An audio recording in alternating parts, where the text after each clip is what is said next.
10. Transformación de la actividad neuronal en experiencia consciente. La teoría sintérgica. La forma en que la actividad neuronal se transforma en experiencia consciente es el problema más escurridizo con que se enfrenta la biología actual. Hay al menos 4 diferentes enfoques teóricos que tratan de explicarlo. 1. Enfoque de las propiedades emergentes. La experiencia consciente aparece al alcanzar la actividad neuronal un cierto nivel de complejidad. Se postula un cambio dimensional que implica la transformación de la energía neuronal en otro estado energético más relacionado con la conciencia. 2. Enfoque de la identidad psiconeuronal. Los partidarios de este punto de vista sostienen que la experiencia y la actividad neuronal son idénticas. Puesto que el patrón neuronal es un patrón de experiencia, no hay necesidad de proponer ningún tipo de transformación de la energía.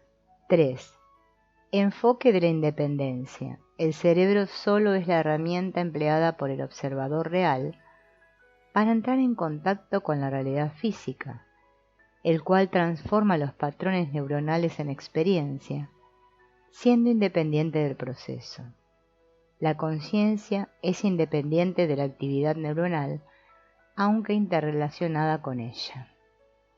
4. Enfoque de la unidad.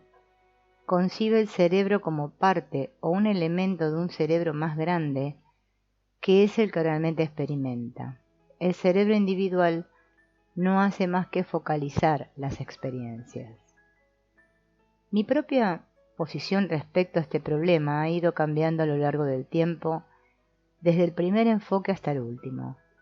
Como señalé en el primer capítulo, ahora opino que la experiencia consciente es una interacción entre el campo neuronal activado por el cerebro individual y la estructura del espacio. Comencemos este análisis con una discusión más detallada sobre la memoria icónica, ya que sugiere algunas posibilidades neurofisiológicas muy interesantes. Hemos afirmado que una de las operaciones básicas realizadas por el sistema visual es la inclusión de información de niveles neuronales convergentes ordenados jerárquicamente, cada uno de los cuales puede unificar información que se encuentra dispersa en los niveles inferiores. La operación de unificación implica la extracción de neuroalgoritmos y la activación de nuevas dimensiones de actividad funcional, como el campo neuronal. Cada neuroalgoritmo posee información sobre forma, posición y significado. La recuperación de la información visual tiene lugar después de que haya habido una cierta estimulación del neuroalgoritmo. Los circuitos de divergencia reactivan la población neuronal cortical original que fue activada cuando el estímulo estaba inicialmente presente. Esta recuperación lleva implícita la excitación del sistema visual mediante un estímulo disparador similar al original o relacionado con él. Como mencionamos en el capítulo anterior, en el experimento de Aberbach y Coriel, se ve la imagen visual de una letra cuando se presenta un marcador rectangular que ocupa la misma posición en el espacio. Yo sugiero que el codificado neuronal de una letra implica la activación de un neuroalgoritmo representado en una población polisensorial, jerárquicamente convergente de neuronas como patrón complejo de las descargas neuronales, y que contiene en su estructura la forma, nivel de iluminación, posición, etc. de la letra. El marcador también está codificado como un neuroalgoritmo que al menos comparte la posición de la letra. Este rasgo común es capaz de activar el neuroalgoritmo de la letra, con lo que se estimulan los circuitos de divergencia que suponen la activación neuronal cortical correspondiente. Por consiguiente, los sujetos ven una letra ausente cuando se presenta un marcador rectangular ocupando la misma posición. El fenómeno de enmascaramiento retrógrado tiene una base fisiológica similar, excepto por la introducción de un nuevo factor, la complejidad del neuroalgoritmo que representa el círculo. La imagen visual se pierde debido a la complejidad de este neuroalgoritmo, que compite con el que representa la letra. En este caso, los circuitos de divergencia no pueden manejar la información organizada, por lo que no tiene lugar la recuperación. Emplearemos los conceptos derivados del análisis de la memoria icónica para comprender mejor lo que sigue. Transformación de los patrones neuronales en experiencia. Los estudios relativos a las características de las respuestas electrofisiológicas provocadas en el sistema visual como resultado de la presentación de un estímulo han mostrado que su morfología y sus rasgos temporales dependen como mínimo de dos tipos de procesos que pueden ser tipificados como exógenos, que representan la forma física, y endógenos, que representan el significado del estímulo. Es más, se ha demostrado que la forma de una letra y su significado son procesados en dos zonas cerebrales diferentes. Esto se realizó registrando y haciendo la media de potenciales provocados por un estímulo idéntico que podía ser colocado en dos contextos significativos diferentes, la letra L y el número 1, y dos estímulos diferentes que tuvieran un único significado, la letra A mayúscula y la minúscula a. Los resultados muestran que se registran potenciales provocados promedios, PPPS, similares en la corteza occipital cuando se presentan la letra L y el número 1, mientras que se registran PPPS diferentes en la corteza parietal en las mismas circunstancias. Las diferencias en la morfología de los PPPS registrados en la corteza parietal aparecen entre 150 y 190 milisegundos tras la presentación del estímulo, lo que indica que el decodificado del significado ha tenido lugar en ese tiempo. En contraste, los potenciales provocados por la mayúscula A y la minúscula a diferían de forma significativa solo en la corteza occipital. Se ha llegado a la conclusión de que la forma de la letra se procesa en la corteza occipital, mientras que su significado se procesa en la parietal. Podemos afirmar que la percepción de la forma es el resultado de la activación de una amplia población de neuronas localizada en la corteza occipital, mientras que la cognición de significado proviene de la activación de neuroalgoritmos capaces de unificar poblaciones polisensoriales de neuronas altamente convergentes en patrones neuronales. Estos conceptos bastan para describir los correlativos neurológicos de la percepción visual de forma, posición, etc., y la atribución de significado. Los modelos teóricos que describen la lógica y el lenguaje en términos de acontecimientos neurofisiológicos y de neuroalgoritmos ya han sido formulados. Ahora debemos desarrollar unos conceptos que expliquen los fundamentos de la experiencia consciente, pues ese fenómeno tiene lugar en una dimensión diferente a la de la activación neuronal. La experiencia de la luz como luz, del sonido como sonido e incluso del significado como significado no puede ser localizada per se en la actividad de ninguna población neuronal que haya sido descrita hasta ahora. La dimensión de la experiencia difiere de la dimensión de la actividad neuronal. Sin embargo, se puede medir el intervalo tras el que sucede la experiencia consciente de un estímulo mediante el registro de los potenciales provocados, intervalo que hemos encontrado que es del orden de 100 milisegundos. ¿Cuáles son los procesos que tienen lugar durante esos 100 milisegundos tras la presentación del estímulo que resultan en la experiencia del estímulo? Para responder a esta pregunta analizaremos dos conceptos que hay que tener en consideración: la organización sintérgica del espacio y el campo neuronal.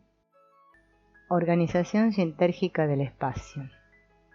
Nosotros no percibimos objetos. Lo que hacemos es percibir información localizada en el espacio en forma de patrones energéticos.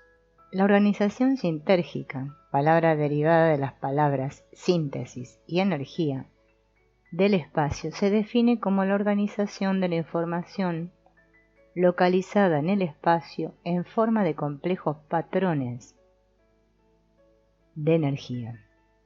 Una de sus características más interesantes es la concentración de la información en todos los puntos. Analicemos el ejemplo de un observador que mira a través de un minúsculo orificio hecho en una hoja de papel. Lo que el ojo ve es el espacio del orificio. Sin embargo, si el agujero está orientado hacia un cielo cuajado de estrellas, la información que emana de esos millares de estrellas se concentra en forma de complejos patrones de energía en el espacio de ese agujero. La coherencia de la información concentrada en un punto del espacio depende, entre otras variables, de la posición del punto respecto a las fuentes de información. Por ejemplo, si el agujero está situado a 1 metro de distancia de la estrella, la coherencia de la información concentrada en ese espacio respecto a la estrella será menor que si el mismo agujero estuviera situado a unos cuantos años luz de la estrella. En esta segunda posición, con un telescopio suficientemente potente, podríamos ver todos los detalles que eran visibles desde la primera posición y otros muchos más. Por consiguiente, toda la información concentrada en un agujero situado a 1 metro de distancia se encuentra presente en el agujero situado a años luz de distancia. La extensión del espacio en el que se acumula información aumenta con la separación entre el agujero y la fuente de información. Es decir, podríamos imaginar que la fuente de información y el punto de referencia que intercepta esa información en forma de patrón energético describen una especie de cono. Un espacio altamente sintérgico se diferencia de otro de baja sintergia en la coherencia de la información en un segmento determinado del espacio. Cuanto mayor es la coherencia de la información de una parte mayor del espacio, mayor es su sintergia. Por tanto, un espacio de alta sintergia tiene una mayor coherencia de la información concentrada en cada punto. El continuo espacio-materia puede ser concebido como un continuo sintérgico en el que en un extremo la materia se concentra, menos información coherente, y en el otro, el espacio, se concentra información más coherente. La propiedad de la coherencia se asocia con la convergencia, de forma que un espacio de alta sintergia es más coherente. Partes diferentes contienen una información similar que un espacio de baja sintergia. La coherencia de la información aumenta como función directa de la distancia entre las fuentes de información y el punto de referencia. La siguiente situación es un buen ejemplo de coherencia. Si un observador viaja por la superficie de la Tierra y mira a la Luna, verá que la Luna sigue sus movimientos. Al mismo tiempo, los objetos que están cerca de donde va pasando parecen desdibujados y van siendo dejados atrás. La única explicación de este hecho es que la información sobre la Luna se encuentra en una forma más coherente en las porciones del espacio que va atravesando el observador. Cada punto del espacio, en la distancia que hay entre la Luna y el observador, contiene una información similar, por lo que el observador ve la misma imagen al margen de la velocidad a la que viaja. Por el contrario, los objetos situados cerca de él no se encuentran en una forma coherente del espacio que atraviesa. razón por la que se presentan desdibujados. Las dos propiedades sintérgicas mencionadas, concentración, convergencia de la información y coherencia, están interrelacionadas, de forma que cuando una de ellas aumenta, aumenta también la otra.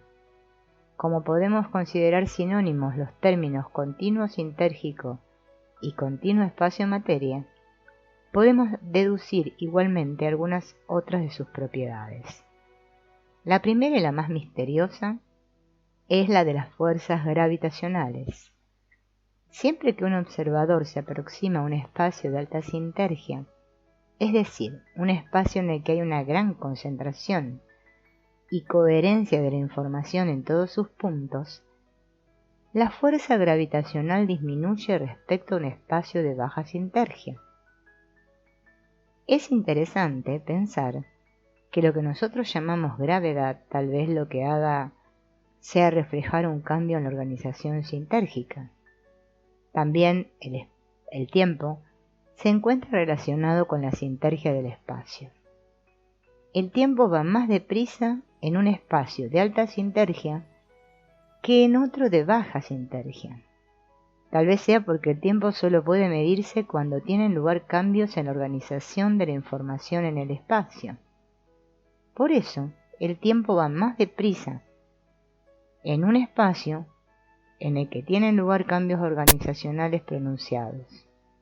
Por ejemplo, se ha mostrado que cuando se emplean relojes atómicos inicialmente sincronizados, el tiempo va más lentamente en las proximidades de una gran masa gravitacional, mientras que corre más si el reloj está próximo a una pequeña masa.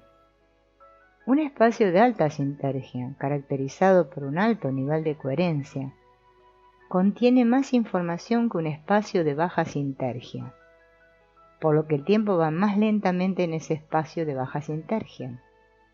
Einstein ya predijo el hecho de que el tiempo cambia a medida que nos aproximamos a la velocidad de la luz, lo cual concuerda con estos conceptos teóricos.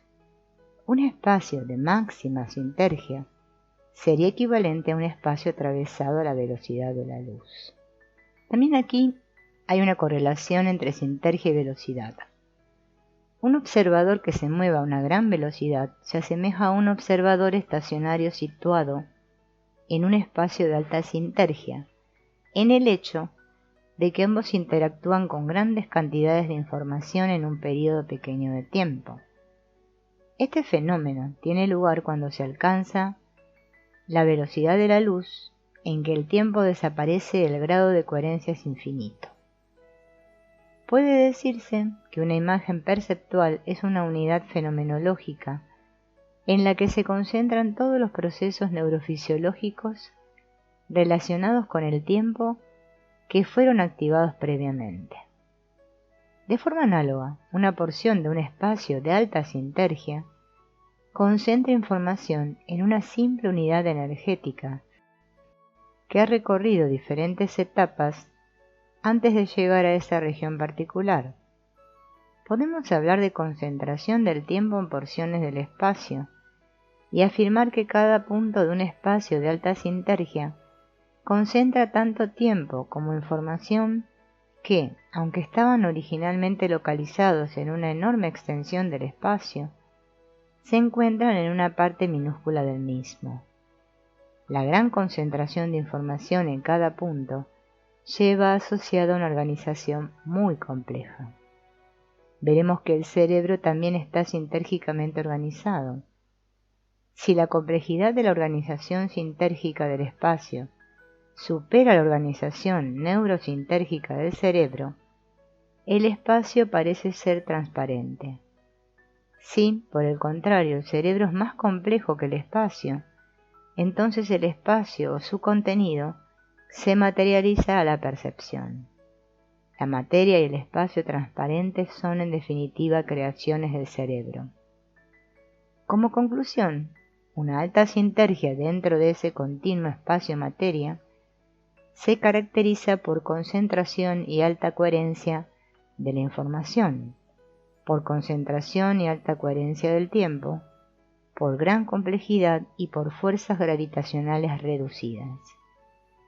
Finalmente, también se puede afirmar que un espacio de alta sinergia es asimismo un espacio de gran densidad de algoritmización, en el que la información de cada una de sus partes es compartida con las otras de forma que todos los puntos contienen información sobre el todo.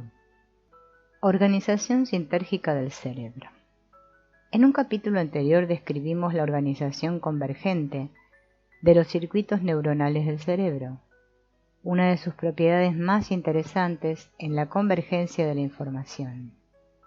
Los niveles ascendentes de convergencia contienen cantidades incluso mayores de información, como en el caso del espacio. Convergencia y niveles diferentes de convergencia son términos que hacen referencia a dos procesos diferentes. Uno es la concentración de información mediante complejos circuitos neuronales. En cada nivel se producen algoritmos de los niveles anteriores que pueden ser utilizados por el sistema para reconstruir los detalles de la información original, pero no contienen la información en sí misma. El otro proceso es la concentración de información, también en forma algorítmica, mediante las transformaciones dimensionales. Un ejemplo de este tipo de proceso, que discutiremos más adelante, es la formación de un campo neuronal a partir de la actividad local de los componentes del sistema nervioso.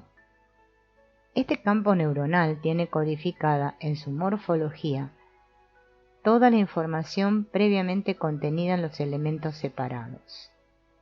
Lo que nosotros llamamos pensamiento abstracto y conceptualización implica la integración de información de varios órdenes de complejidad. La información neuronal en cada nivel del árbol de convergencia debe estar organizada de forma muy complicada y seguramente está asociada con la activación de miles de millones de células. Por tanto, la codificación convergente supone la activación general de las poblaciones neuronales. Igual que en el espacio, cada nivel de un orden ascendente de convergencia contiene una mayor coherencia de información. Podemos suponer la existencia de una organización neurosintérgica del cerebro y de un continuo neurosintérgico, de más alto a más bajo, de manera que un cerebro que funcione con alta sintergia podría integrar mejor la información de forma abstracta y unificada, mientras que un cerebro de baja neurosintergia implicaría una percepción más concreta de la realidad. Es más, podemos proponer una relación neurosintergia-sintergia. Si esta relación es mayor que la unidad respecto a un espacio determinado, ese espacio sería percibido como material, por lo que se podrían ver los objetos concretos, mientras que si esa relación es menor que la unidad, la percepción estaría desorganizada y su resultado sería la transparencia visual.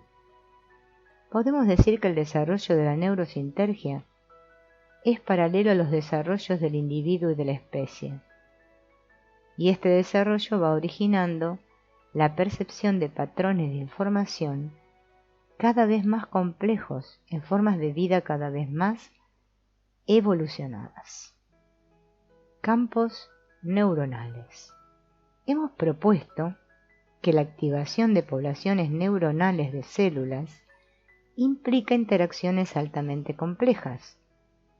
Si consideramos a cada neurona como un emisor y un receptor de descargas electroquímicas, y si la transmisión de cada carga eléctrica entre células crea un campo local de energía, entonces debe formarse un campo global de energía como resultado de la respuesta de una población. El campo asociado a cada nivel neuronal de coherencia se incorporaría a un campo más inclusivo que surgiría de la actividad holística de todo el cerebro. Ese campo, como hemos visto anteriormente, se llama el campo neuronal. Aunque se desconozca la naturaleza de este campo no hay razón para suponer que se comporte de forma diferente a los otros campos ya descritos. Por tanto, el campo neuronal se extenderá por el espacio que rodea al cerebro e interactuará con la organización sintérgica de ese espacio. Cuanto mayor sea la organización neurosintérgica de un cerebro, más se asemejará al campo neuronal a un espacio de alta sintergia. En teoría, el campo neuronal con un alto nivel de desarrollo podría llegar a tener una morfología idéntica al espacio de alta sintergia. En ese caso pudiera ser que la experiencia del observador se unificara con el campo informacional en su conjunto. Proponemos que lo que llamamos experiencia no es más que la interacción entre el campo neuronal y la organización sintérgica del espacio. El tiempo necesario para activar un campo neuronal plenamente operativo se experimentaría como la duración del momento presente. Esta duración difiere según la modalidad de la experiencia y no hay duda de que está relacionada con el nivel de organización neurosintérgica del cerebro. Hay por tanto una relación directa entre la duración experimentada del presente y el nivel de funcionamiento neurosintérgico. Esta opinión concuerda con el enfoque de la unidad mencionado en el comienzo de este capítulo. Cambios gravitacionales y campo neuronal.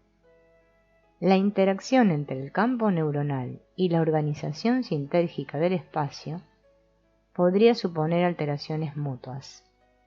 Un campo neuronal de un cerebro de alta sintergia incrementaría la sintergia del espacio que le rodea, mientras que un cambio de organización sintérgica del espacio modificaría la morfología de los campos neuronales localizados en el interior de ese espacio y activaría de esa forma modos diferentes de experiencia. Si las fuerzas gravitacionales reflejan los cambios que se producen en la organización sintérgica del espacio, entonces se puede afirmar que en las proximidades de un cerebro en proceso de cambio neurosintérgico tendrán lugar cambios gravitacionales. Se ha demostrado recientemente que un incremento en la coherencia cerebral, tal como puede ser medido con un electroencefalógrafo, altera el campo gravitacional, lo que apoya la existencia de un campo neuronal y su posible interacción con el continuo sintérgico. Esto será ampliamente discutido en el próximo capítulo. Localización de la experiencia. Si la experiencia es la interacción de los campos neuronales con la organización sintérgica del espacio, la experiencia puede suceder en cualquier lugar en que tenga lugar esta interacción. Los seres humanos solemos considerar el cuerpo como origen y centro de la experiencia. Nosotros opinamos que con un entrenamiento adecuado para la obtención de ciertos estados mentales, modalidades neurosintérgicas, la localización de la experiencia podría presentarse fuera del cuerpo humano. El enfoque de la experiencia debe ser regulado por algún factor adicional, además de la interacción de los campos, pues nuestra experiencia se localiza en el espacio y en el tiempo. Podríamos llamarlo el factor de direccionalidad, el cual tiene que estar relacionado con cambios morfológicos en la energía de los campos que interactúan. Es preciso realizar investigaciones en lo que se refiere a las características y modos de acción del factor de direccionalidad para demostrar su existencia y sus propiedades. Por tanto, la interacción entre los campos neuronales y la organización sintérgica del espacio constituye el acontecimiento que vivimos como experiencia. Las diferentes modalidades de experiencia dependen de las propiedades sintérgicas, situacionales y morfológicas de los campos que interactúan.